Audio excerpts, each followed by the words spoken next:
I've got some notes set up to go over on inverse relations and functions. The good news is we've used a lot of this stuff in little pieces in context in lessons we've done already. Now, the bad news, of course, is that was before spring break, so I don't know how much of it you remember. So I'm just going to go over and sort of summarize everything to do with inverse relations and functions, and that'll be a good review of some things that we had already done in this class. I'm going to just hide that one for now. We'll need it in a moment. And I'm going to send out a copy of these notes that I'm writing here along with this video. So feel free to use that as a bit of an index as to what I'm going to go over. And if you need to skip around in the video to spend more time on the parts that you need to see again, that is completely okay. This is for you. You decide how to use it. Okay, so just to recap, a relation is some kind of connection between two quantities. Whoops, that skipped. So that's a connection between two quantities that are called a domain.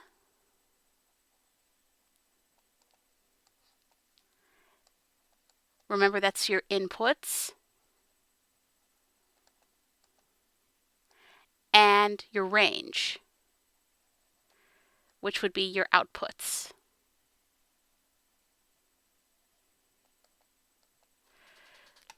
Okay, so I've got a couple examples here. So one is the relation r of x equals x squared.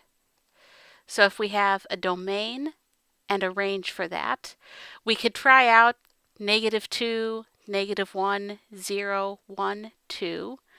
Well, then let's see, what do we get for a range for that? -2 squared would be 4, -1 squared would be 1, 0 squared would be 0, 1 squared would be then just 1, 2 squared would be 4. So we've got those connections between the domain and the range. So far this isn't, particularly weird. And since we're not trying to say that this is only those particular things, we could also just say any number and its square. And I'm just going to make those set markers a little bit bigger. And so we've got these here. Okay, so clearly we can plug in any number into this, so our domain is all reals. Our range, we notice we can only get positive or zero numbers out of it, so that would be the numbers from 0 to infinity. Useful to know about a relation. Let's see, we could also graph this out, and it's our old friend x squared, so we already know what it's going to look like. But we know that we'll have -2, 4 in there, -1, 1, 0, 0, 1, 1, and 2, 4. And of course, because we already know how this looks, we can visualize and sketch in the rest of it. I'm going to try to do that better. One big advantage to doing this on a computer is you can always erase and start over. Okay, so I've got another example of a function I want to do here, and this one's simpler. That's f of x equals x plus 2. Okay, so we can make a mapping of that between a domain and range. And we can use the same domain elements again. So let's see, -2, -1, 0, 1, 2, or any number seems like it should work because we can add 2 to anything. We could start at any spot on a number line and go up by 2 and get to some number. So it seems like all reals should be our domain for this one also. And then for our range, let's see, -2 plus 2 is 0. -1 plus 2 is 1. 0 plus 2 is 2. 1 plus 2 is 3. 2 plus 2 is 4. and n plus 2 would just be that number plus 2. In this one, it starts to get easy to look as if we might have the same range, so I just want to point something out. If we'd started with negative 3 instead, negative 3 plus 2 would be negative 1. So really, we can get negative numbers for this one also. We can pick any number, and as long as we pick a small enough number, we can get as negative a number as we want to. So we've got all reals for both our domain and range this time.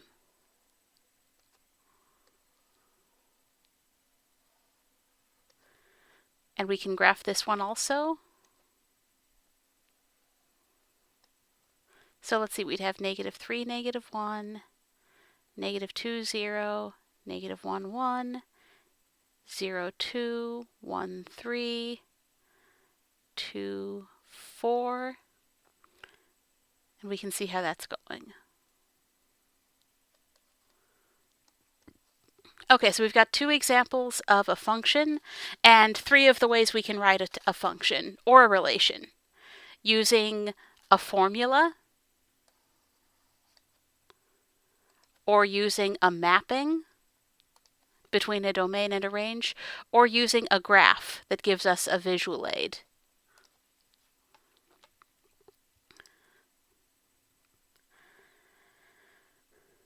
Okay, now an inverse of a relation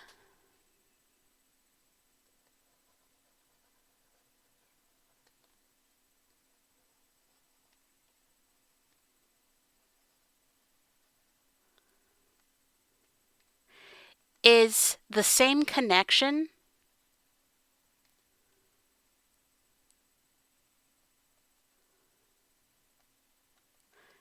between those two quantities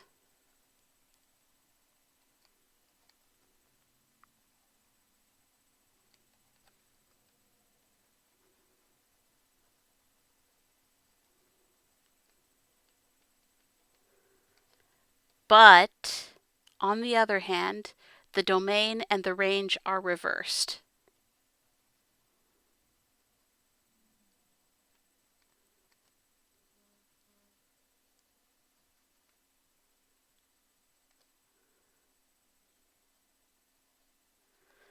So let's take a look at how that would go.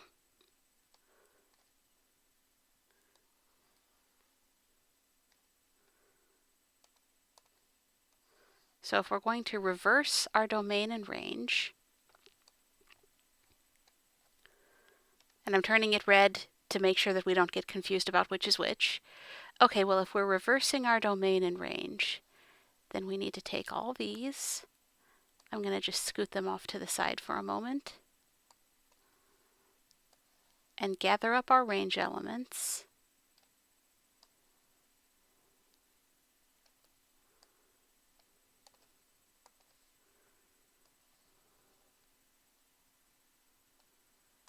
And say, okay, there is our inverse. So that would be not f prime, sorry, calculus on the brain, f inverse of x. Be careful with this. This is not saying that we have 1 over f of x, even though it seems kind of like it should be because it's a negative exponent. Yeah, we're overloading the notation a little bit. We just have to remember, this is one of those things you have to just memorize, that that f inverse is what this particular use of a superscript means. Okay, so we can graph this out. So we've got, let's see, negative 1, negative 3. So let's see, negative 1, negative 3. And that came from negative 3, 1. So this right there. Actually, I'm going to change that color. That's hard to see. Whoops, wrong button.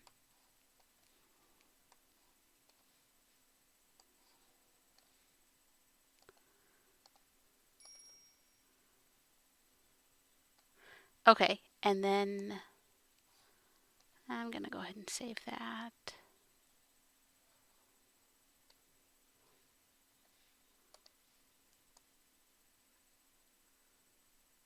Okay, that'll be fine. Okay, so we can also say, okay, we've got 0, -2, 0, -2, which came from -2, 0. Let's see, we've got 1, -1,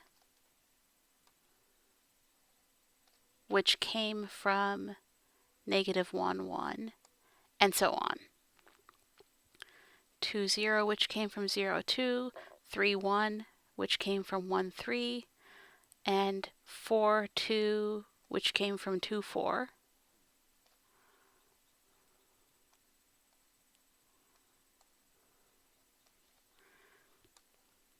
And we can see that if we start with any number plus 2, we can get to any number.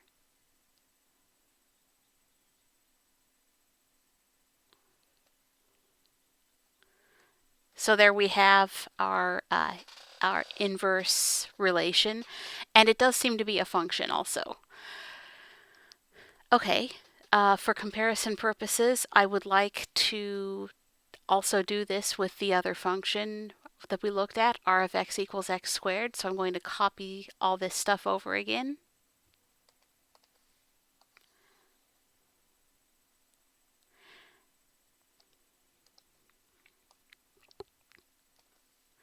Okay, now I know scooting this around is going to be a little trickier than the other because I did my arrows differently on this one. So I'm just going to erase those and write that back in. Okay, so we've got our domain of these things for our inverse function.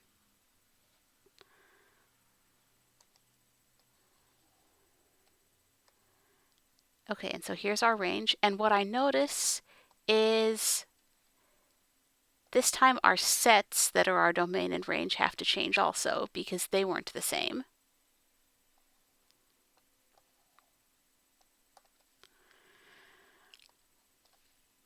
So this time we have to be starting with a non-negative number. Well, that makes sense because it has to be something squared.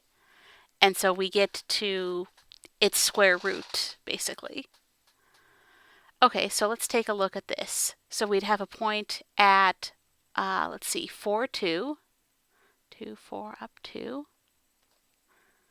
that came from this point at 2, 4 on the original function. We'd have this point at 1, 1, which stays at itself. Let's see, we'd also have a point at 0, 0, which stays on itself. That's a little bit unusual for there to be two so close together like that. Let's see, we'd have... Okay, I'm sorry, I was working from the bottom up. Oh, I see what happened. I have a slight notational sign error here. Let me just go and fix that. I lost my negatives in moving things around. Okay, no problem. Okay, so we've got also 4, -2. That is a result of that point. And we've got 1, -1, which is a result of that point.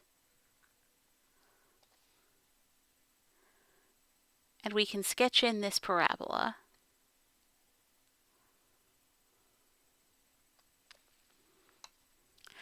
And one thing you might notice is that if we sketch in the identity function,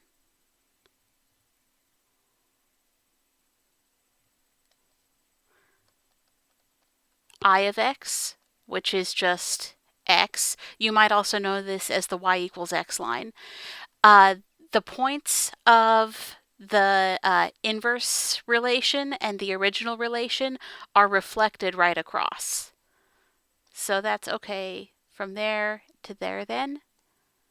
from there to there, from, whoops, sorry, my pen skipped, from there to there. And it's harder to see for these that are right on that line, but then you can see from it being right on that line why it didn't move. Okay, so we have that reflection property, which is pretty cool. Let's see. And I of x is important in another way that we're going to get to in a bit for how a function or even just a relation and its inverse relate to each other. Another thing I want to point out is that our inverse of x is not a function. We can see numerous places where it breaks the vertical line test.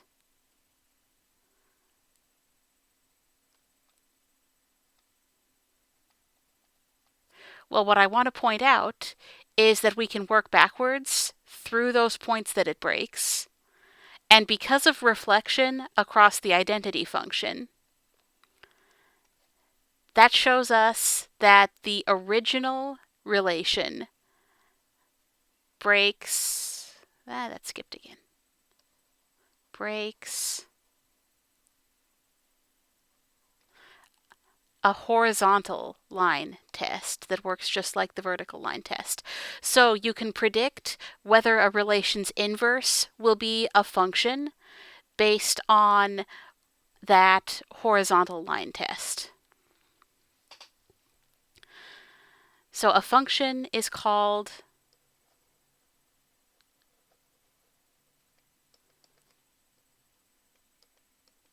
invertible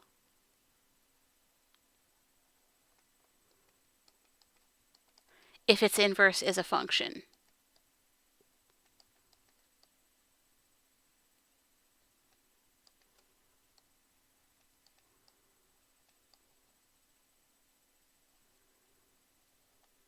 So as we can see above, let's see, we don't have any horizontal line test breaks on our f of x here. So f of x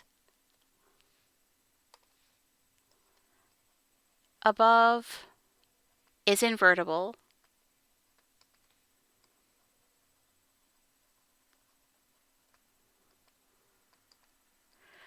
But on the other hand, our other one, r of x, is not invertible.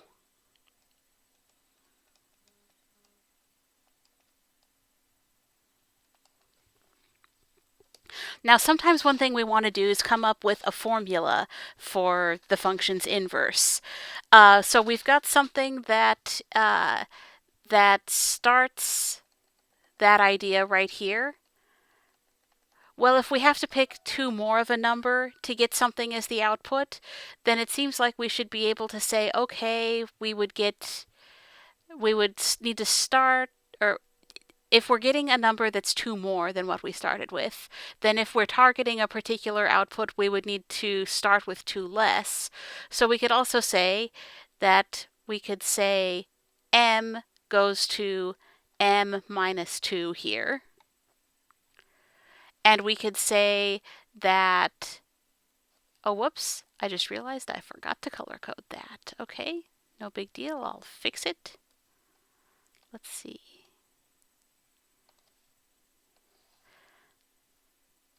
These things happen when we're going quickly, but I do want to be consistent with my color coding since it's right here.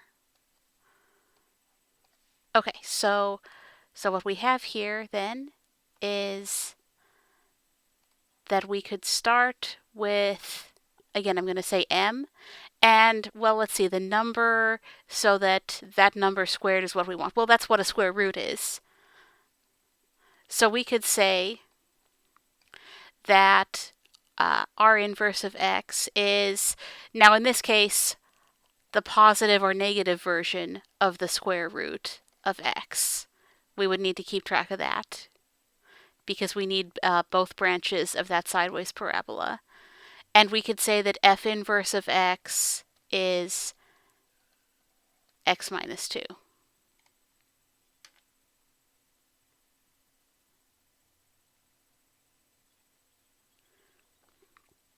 Now, how could we find that out without just kind of looking for patterns? How could we do that in a more organized manner? It turns out there's actually a whole method for that. So inverting a function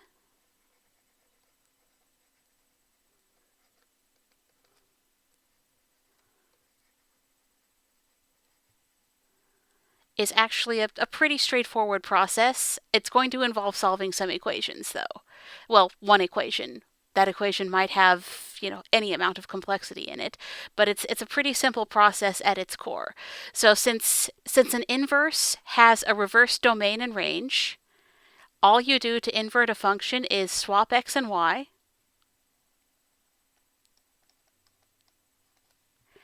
and then solve for the new y.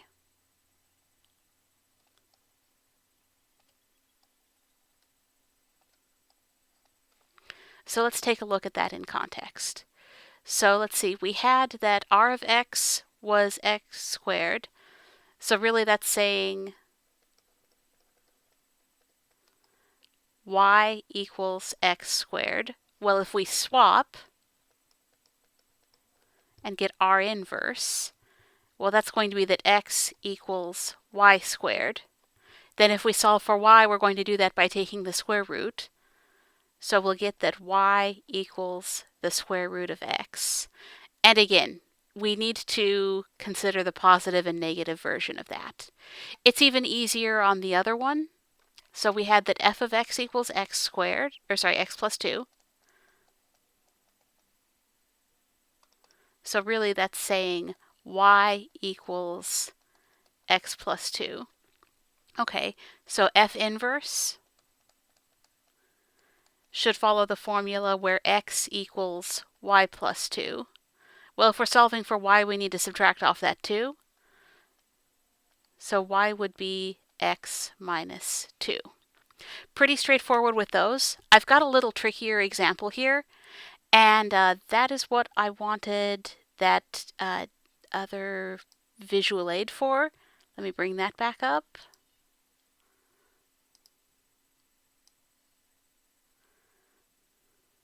Okay, so the function I have for us to investigate here, it's called f of x on there. I'm going to rename it on paper g of x, just so that we're not overloading our names of things.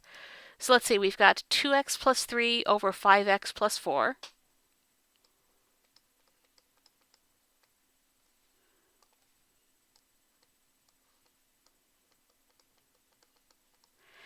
And we want to know g inverse of x because we'd like to graph it and see what they look like together. So remember, what we're really saying here is that g of x is the function where y equals 2x plus 3 over 5x plus 4. By the way, take a moment and come up with a prediction of whether that function will turn out to be, whether this function in front of us will turn out to be invertible.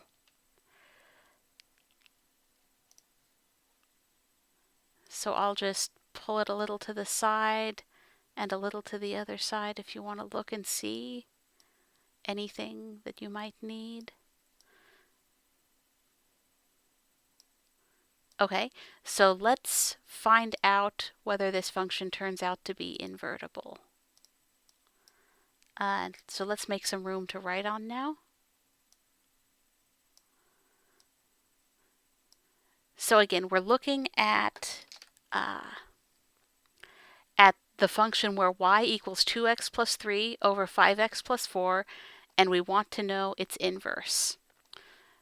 Okay, well that inverse should be what we get by swapping x and y. So everywhere there's a y, I'm going to write an x. Everywhere there's an x, I'm going to write a y.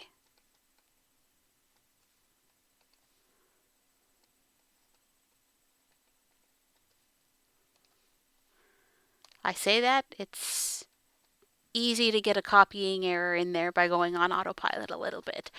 Okay, so now I'm going to think, how can I solve for y? How can I get that y by itself? Well,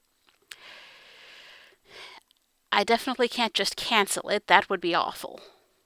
Because it's part of a term, and there's just, besides that would eliminate my y entirely, and that's not what I want. So I'm going to think, okay, well, it would be a little easier if that weren't a fraction, so I'm going to start with committing justifiable fraction side.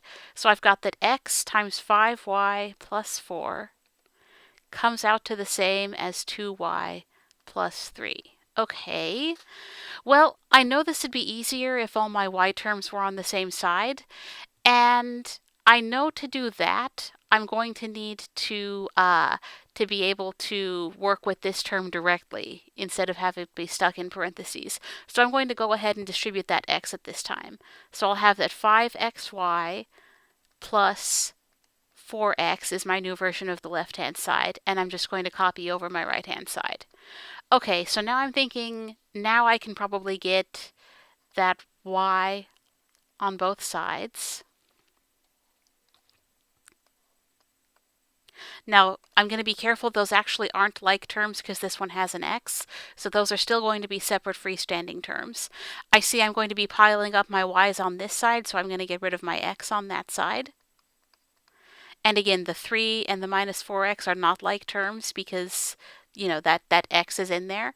So now I see, though, that and that will cancel, and my new left-hand side will be 5xy minus 2y equals 3 minus 4x.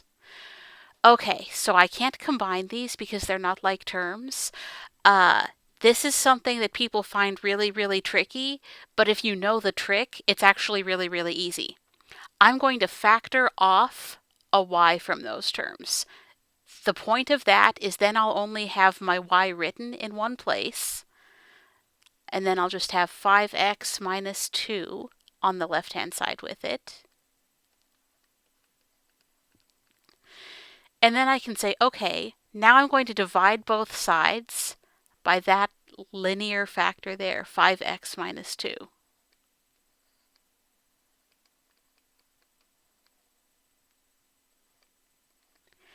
And now that's a whole factor, so that'll cancel. So that tells me that y equals 3 minus 4x over 5x minus 2. If Hawks will be Hawks or Khan Academy will be Khan Academy, if you're using that option for practice, you might end up wanting to write this as negative 4x plus 3 over 5x minus 2, because that puts both the numerator and the denominator in descending order. But this version here is good enough for problem solving purposes, so it seems to be the case that G inverse of x is 3 minus 4x over 5x minus 2. Okay, so I'm going to pull back up that GeoGebra window. I'm going to make it take up more of the video screen so we can see it better. And I'm going to put in this new formula. So let's see.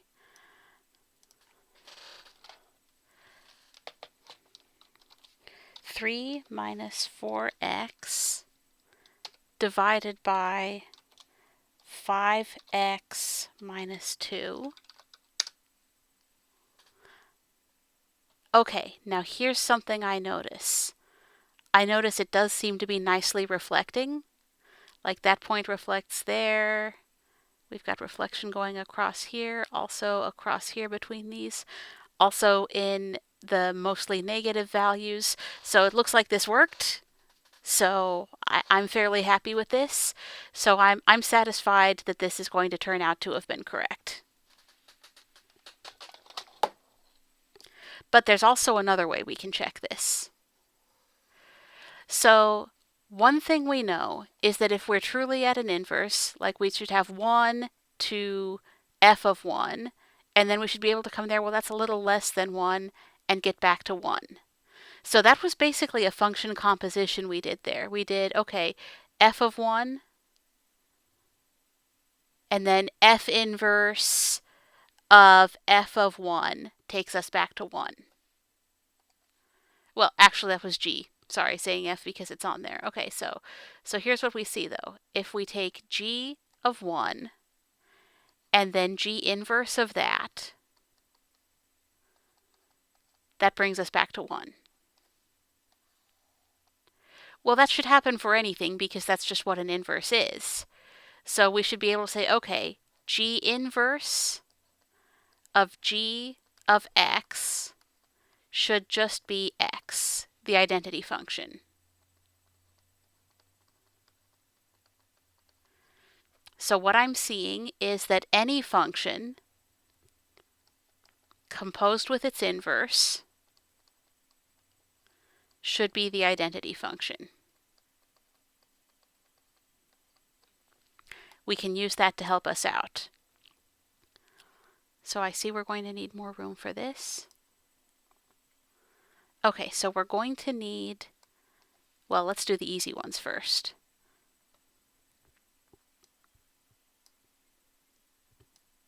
So, okay, so I'm going to go ahead and copy these.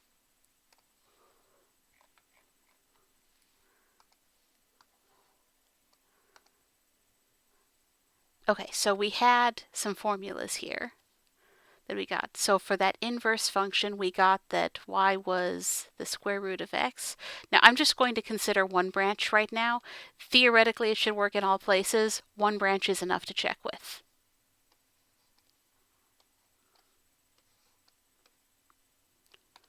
And I'm going to scoot our steps out of the way because we've already got those recorded elsewhere. We don't need to record them in two places.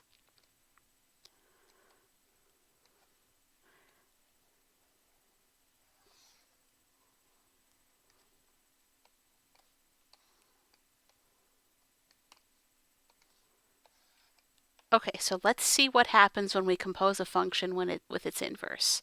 So if we're doing r inverse of r of x, okay, r inverse is the square root of the thing. Well, we want the square root of r of x, so the square root of x squared. Well, we can clearly see how that should come out to the same as x, allowing for weirdness if there were negatives involved.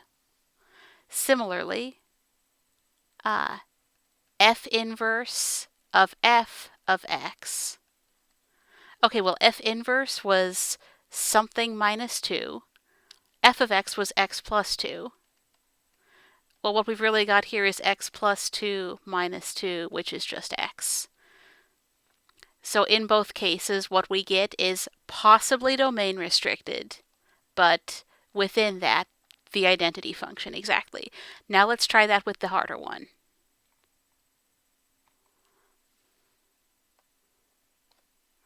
Okay, so we had this rational function here.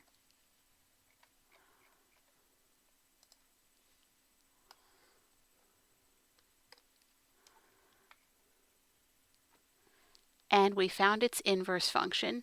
By the way, because inverses come in pairs, whoops, no worries, we don't need another copy there. Because inverses come in pairs, this should work in either order. So I did the inverse of the original, so I did like the inverse plugging in the original function, but we can do that in the other order also.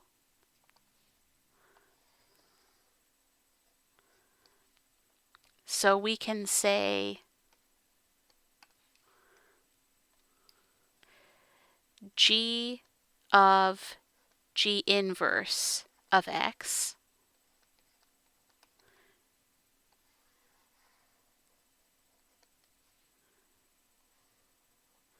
this composition should work in either direction.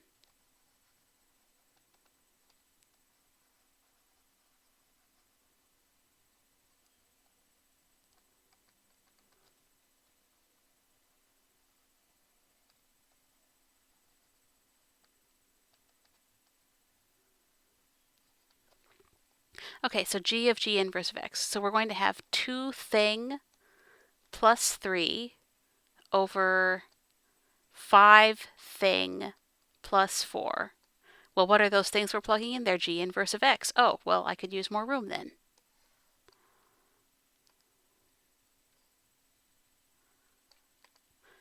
Okay, g inverse of x is 3 minus 4x over 5x minus 2. You know what? It'll be more fun if we color code this.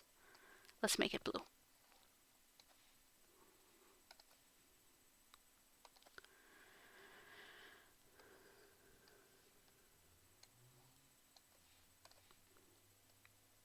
Okay, so let's see. 3 minus 4x over 5x minus 2. So let's see what happens. So theoretically, we should simplify all this and just get x. Let's find out if it works. So this 2, well, we've got basically 2 over 1 times a fraction. Well, the 2 just gets multiplied by the numerator. Well, that's going to be distributed. So we're going to have, let's see, 6 minus 8x over what'll still be 5x minus 2 plus 3 in our numerator. And then the same thing will happen with this 5 here onto that numerator. So let's see. The numerator of the denominator. Yeah, it's getting weird. Let's just accept the weirdness and move on. Okay, so 15 minus 20x over 5x minus 2 plus 4 again. Okay, so I think it's kind of ugly that what we've got here is one of these layer cake fractions with a fraction in the fraction. So I'm going to think about how to clear that out. And I think the best way to do that would be to multiply by that subdenominator. Fortunately, it's the same for both, so that's one less thing to have to multiply by. So we'll have 5x minus 2. So again, we're just thinking equivalent fractions here. Multiply the whole big numerator and big denominator by the same thing. Oh, whoops, I just realized I hadn't uncovered that. My goof. Okay, well, you didn't miss much, fortunately. Okay, so I'm just going to keep going, but I'll talk briefly through what was covered up there. So we had g of g of g inverse that we're plugging in, and so we plugged that in there. And now we're seeing how to simplify it to be a little less ugly, because this is ugly. I don't want to work with that. Okay, so first I distributed the 2 onto the subnumerator, likewise the 5 onto the subnumerator of the denominator. Then I said, gee, it'd be nice if we cleared out those subdenominators by multiplying. That'd make things a whole lot easier to look at. So I'm going for it. Okay, so that cancels, so I'll just have 6 minus 8x, but then I'll still need to say, okay, this gets multiplied by the 3, so plus 3 times 5x minus 2. I'll deal with that later. I mean, maybe my very next step, but still. Again, that'll cancel, so we'll have 15 minus 20x.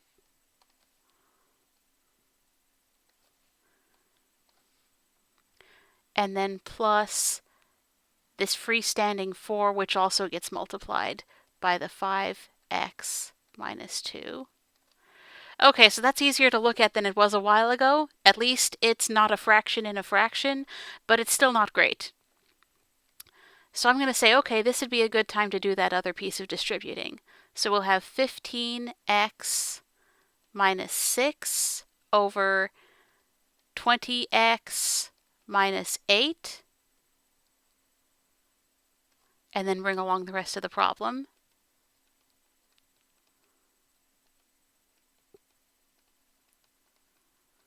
Okay, so now what can we do to tidy this up?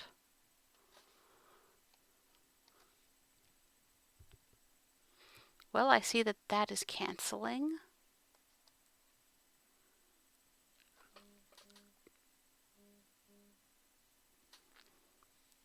let's see. I see that those are canceling. Okay, so let's see what we have after that. And then I see we can combine some like terms. So let's see, negative 8x plus 15x. That leaves, let's see, 8 and 8 would be 16. So 8 and 7 would be 15. So we've got 7x over 15 minus 8. Well, that's 7. Well, those 7s are factors of the whole thing, so they can cancel. Okay, so now we're just back to x, so we got the identity function. So this all checks out.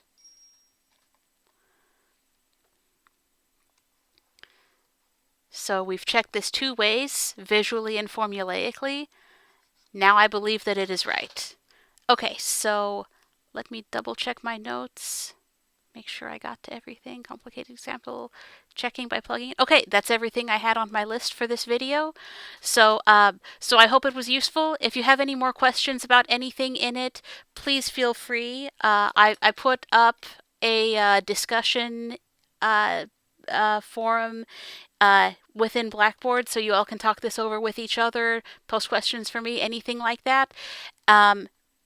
Now, I will keep you posted as logistics shape up for this test that we need to take. I know that it's bothersome that things are getting put behind. Thursday, we will have a review session for that test rather than the test itself. So please, at this time, the plan is for class to be on. So at this time, just plan on bringing questions, and we will try and reach ahead to the next section after the test also, if time permits. But I want to get to your questions first, and then I will get test logistic information to you as soon as I have it. I'll be sending out a survey about what technology resources you have access to. If you can fill that out, that might help me if we need to do some kind of e-proctoring for this test. I think that's everything I've got for you logistics-wise right now. I know there are a lot of questions floating around. Please throw them out there. Please understand this is a developing situation for everyone. So just because I acknowledge the validity of your question doesn't mean I have an answer for you, but I will work on it, I promise. Okay, so let me know if there's anything I can help with. And other than that, I will see you all later.